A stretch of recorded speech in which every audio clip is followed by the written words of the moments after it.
इंसानों को गुलाम बनाकर हजारों बादशाह बने हैं, लेकिन आज मैं एक ऐसे शख्स की बात करने जा रहा हूं जिन्होंने गुलामों को इंसान बनाया है।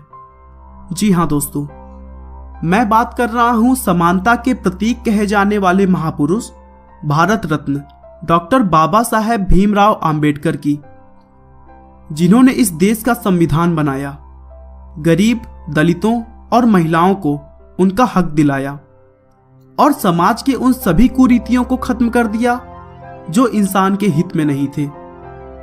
बाबा साहेब का कहना था कि मैं ऐसे धर्म को मानता हूं जो स्वतंत्रता, समानता और भाईचारा सिखाता है।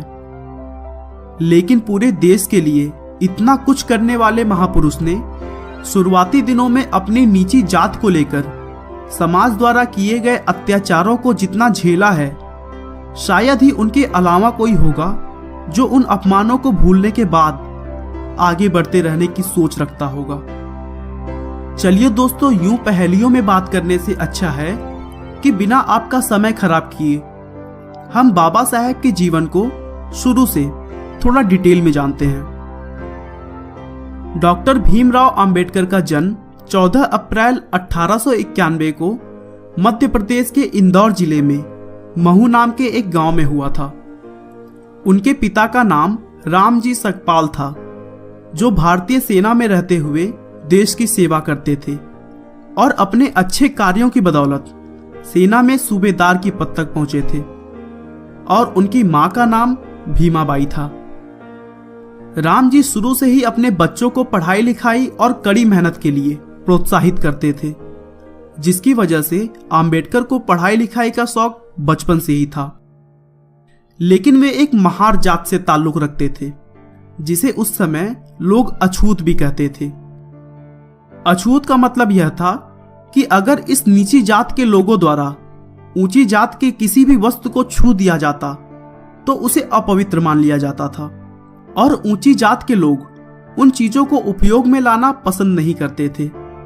यहां तक कि नीची जात के बच्चे समाज के इस बेहद ही खराब सोच की वजह से पढ़ाई लिखाई के लिए स्कूल भी नहीं जा सकते थे।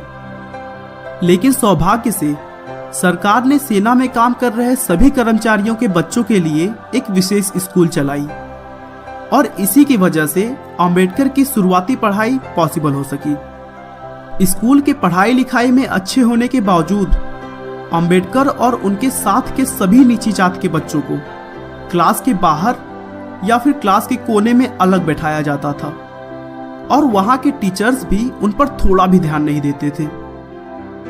सारी हदें तो इस बात से पार हो जाती है कि उन्हें पानी पीने के लिए नल तक को छूने की इजाजत नहीं थी। स्कूल का चपरासी आकर दूर से उनके हाथों पर पानी डालता था, और तब जाकर उन्हें पीने के लिए पानी मिलता था, और चपरासी के ना होने पर उन्हें बिना पानी के ही प्यासे रहना पड़ता था। दोस्तों, अब आप खुद ही सोच सकते हैं कि ऐसे समाज में कौन सा बच्चा स्कूल जाना पसंद करेगा, और अगर चला भी गया तो कितने दिनों तक वह वहां रुक पाएगा। 1894 में रामजी सकपाल के रिटायर होने के बाद उनका पूरा परिवार महाराष्ट्र के सतारा नाम की एक जगह पर चला गया। लेकिन सतारा आने के केवल 2 साल के बाद अंबेडकर की मां की मृत्यु हो गई, जिसके बाद उनकी बुआ मीराबाई ने कठिन परिस्थितियों में उनकी देखभाल की।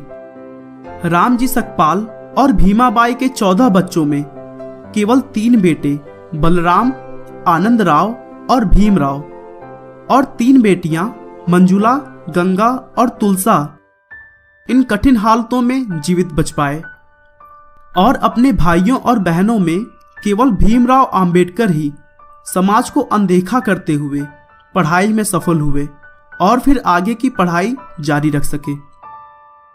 1897 में अंबेडकर ने बंबई के एल्फिंस्टन हाई स्कूल में एडमिशन लिया और उस स्कूल में छोटी जात के सबसे पहले छात्र बन गए। 1907 में अंबेडकर ने अपने हाई स्कूल की परीक्षा पास की, जिस सफलता से उनके जात के लोगों में एक खुशी की लहर दौड़ गई, क्योंकि उस समय हाई स्कूल पास होना बहुत बड़ी बात थी। और वो भी एक अछूत का पास होना तो आश्चर्यजनक था। इस सफलता के लिए अर्जुन केलुस्कर ने अंबेडकर को अपनी लिखी हुई किताब गौतम बुद्ध की जीवनी पुरस्कार के तौर पर दी। दोस्तों बता दूं कि श्री केलुस्कर एक मराठा जाति के विद्वान थे।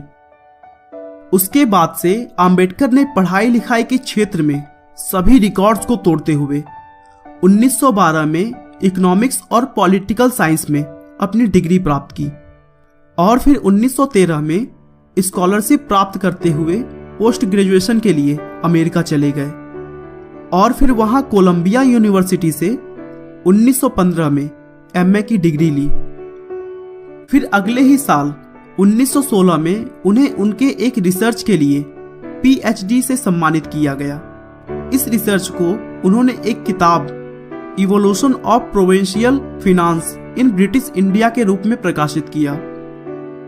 अपनी डॉक्टरेट की डिग्री लेकर सन 1916 में अंबेडकर लंदन चले गए, जहां उन्होंने लंदन स्कूल ऑफ इकोनॉमिक्स में कानून यानी लॉ की पढ़ाई और अर्थशास्त्र में डॉक्टरेट की तैयारी के लिए अपना नाम लिखवा लिया।